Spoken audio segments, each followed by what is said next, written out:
Hi, మీరు కూడా ఇలా టై అండ్ డై వర్క్ నేర్చుకోవాలనుకుంటున్నారా? టై అండ్ డై వర్క్ అంటే ఏంటి అని చాలామంది కాల్ చేసి అడుగుతున్నారండి. టై అంటే మనం డిజైన్స్ కట్టుకోవటం అనమాట. కట్టటాన్ని మనం టై అంటాము. డై అంటే మనం మన ఇష్టం వచ్చిన కలర్లో మనం డై చేసుకోవటం అనమాట. అంటే కలర్స్ చేసుకోవటం. టై అండ్ డై అంటే డిజైన్స్ కట్టుకొని కలర్ చేసుకోవటం.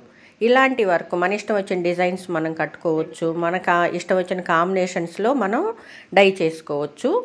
ఇలా మీరు చిన్నగా యూనిట్ కూడా స్టార్ట్ చేసుకోవచ్చండి. పెద్ద పెద్ద ఎక్కువ అమౌంట్తో కాకుండా తక్కువ అమౌంట్లో కూడా మనం చిన్న చిన్నగా బిజినెస్ అనేది స్టార్ట్ చేసుకోవచ్చు.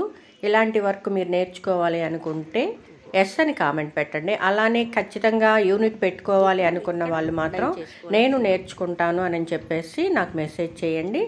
నేను మీకు రిప్లై ఇస్తాను. నా వీడియో మీకు నచ్చినట్టయితే లైక్ చేయండి, షేర్ చేయండి, నా ఛానల్ని సబ్స్క్రైబ్ చేసుకోండి.